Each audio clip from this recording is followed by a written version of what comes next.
It's been a while since I last wore my Rolex Explorer. When I say a while, I guess it's probably been around 6 months or so, and during that time I haven't really felt the urge to put it on, until recently.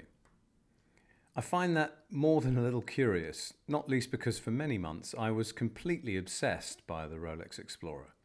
So I've been thinking about and trying to unpick my watch apathy regarding my Explorer in a little more detail, which is what this video is about.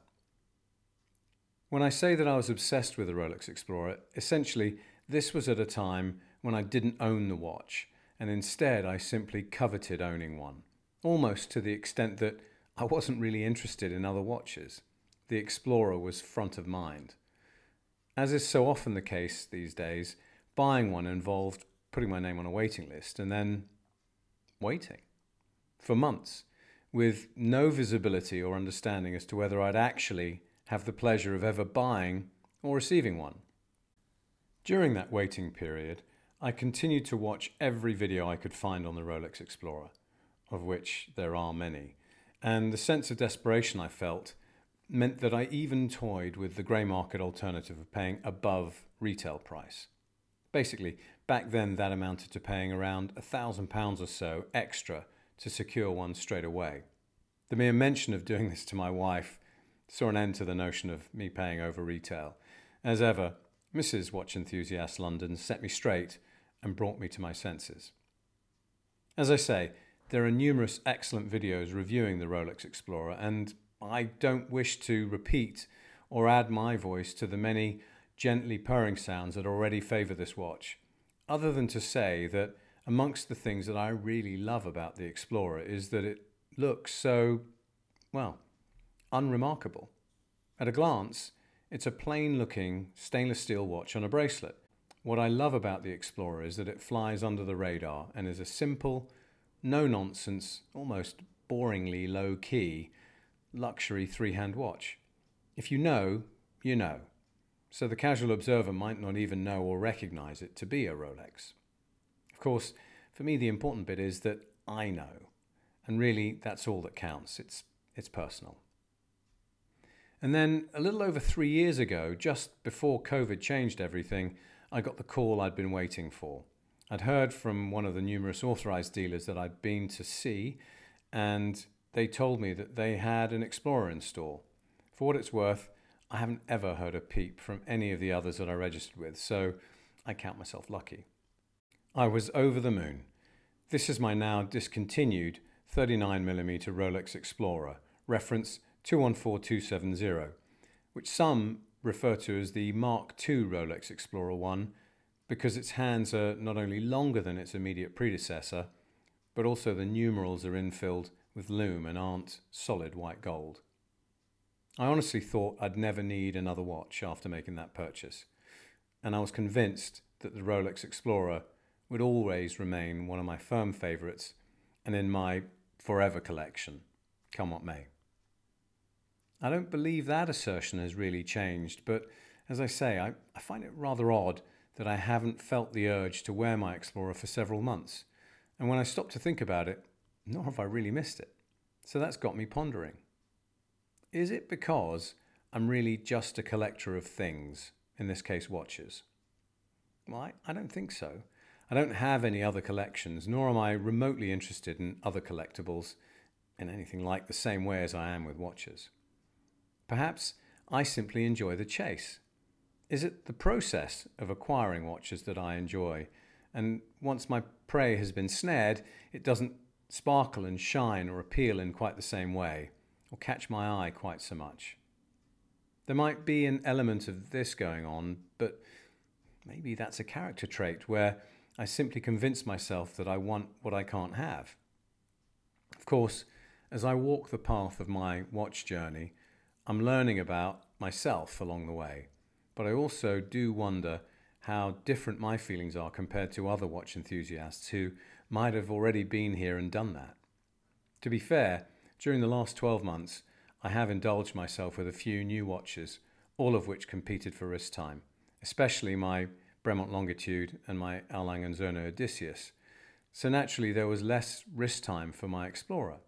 You could say I got distracted.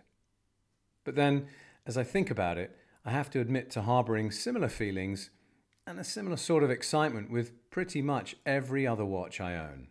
Although maybe not quite to the Explorer or Odysseus level of interest and intensity. I've also been reflecting on how I choose to wear my watches and my motivations for deciding to put one on my wrist at any given moment over another. I used to wear just one watch, all the time. It never left my wrist. Back then, I didn't understand why anyone would need or even want more than one watch. That changed around 10 years ago, and I'm now the proud owner of a number of timepieces, each of which I've fallen for on some level. You could be just like my former self, a one-watch person, in which case this narrative might sound all wrong. But the chances are that you're watching this because you have been bitten by the same bug that got me, and you probably own more than one watch, or many watches. Either way, I'm left wondering, are we watch enthusiasts all much the same, or am I different? Please do share and tell. These days, I tend to wear my watches in what might be best described as phases. I rotate them, not in any obvious way, but more based upon how I'm feeling. I suppose you could call it a habit, and sometimes almost an obligation and a responsibility, of recycling through all my watches and rekindling my interest in them and learning to reappreciate each of them in turn. It's joyful and mostly interlaced with sentiment and emotion. There will be a period of time, usually a few days, but sometimes lasting several weeks, where I wear a watch and it'll stay on my wrist for the duration. Other times it's a day at a time, and very occasionally I'll reach for a watch, put it on, and then perhaps only 30 minutes later I'll have changed my mind and will swap that watch out for another timepiece instead. The longer wearing periods might be punctuated by moments where I remove my chosen watch for a specific reason, to play sport, for an evening out, because of what I'm wearing or whatever, but then I usually come back to the watch of the moment and put it back on for a while longer. My favourite watches tend to be more regularly on wrist and for longer periods of time. There are, of course, still watches that I would love to own, but which I haven't ever got to see in person, let alone hold or wear. My interest in specific watches has usually begun with a curiosity and an initial awareness of a timepiece. More often than not, this happens on social media, after which my curiosity grows and I research the watch. I find that I'm glued to literally every video review I can find about that watch, and I dive into the brand, read up whatever and wherever I can before making my buying decision, if indeed I make one. This entire process occasionally happens very fast, but more often than not, it takes ages, and I found myself coveting a watch for years. After purchase, there's a familiar theme to what I tend to do next. Moments of pure joy where I wear my new timepiece constantly, the honeymoon period, but eventually the novelty wears off, although not completely, but enough for the watch to come off my wrist and to be replaced by another. So there are times when I find myself completely ignoring a watch, even one like the Explorer, in spite of having fallen in love with it some time ago, and yet I might not even pick it up again for ages. My recent purchase of the Bremont Supernova has seen me behaving in a similar way towards my Odysseus, which is my ultimate grail watch. My Odysseus was relegated to the watchwinder for a while as I basked in the joy of the Supernova. My watchwinder safe has a toughened glass window, specifically so that I can see my watches and access them easily. This way, the on-off swapping and changing process is instant and straightforward. Out of sight, out of mind is a truism, for me at least, and I've found that the watches I keep elsewhere, because they're no longer front of mind, really do get overlooked and don't see nearly enough wrist time. They get forgotten, again, in spite of our prior love affair. Am I inclined or prepared to let these watches go? Well, no, not a bit of it, not unless I really have to. The mere thought of that seems suddenly offensive, and I find myself defending what those watches mean to me and why I couldn't possibly part company with them. The fun of it seems to be that Every now and then I revisit what grabbed me about a timepiece and why I felt that I needed to have it in my life. And there's a direct rekindling of my relationship with that watch all over again. And that's what I've done with my Rolex Explorer. It feels like a positive and healthy thing to do. It's a little nerdy, and this behavior is unlike anything else going on in the rest of my life, but I find that I'm mostly enjoying my watch enthusiasm pretty much in isolation. Of course, my recent decision to share my thoughts on this platform is a significant personal development. It's all rather organic, and I'm still not sure where it's leading.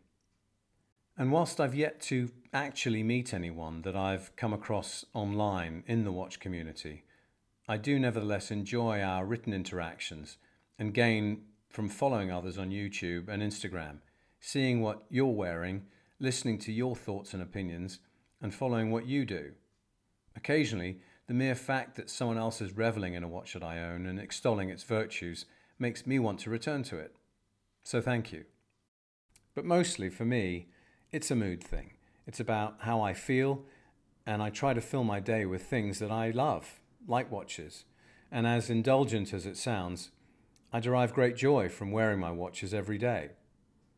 For many of the reasons I've already explained, I've found myself doing this with my Explorer during the last week or so, and I have little doubt that I will feel a similar way about other watches that I own and which I've been overlooking too. Knowing that is enough to put a smile on my face.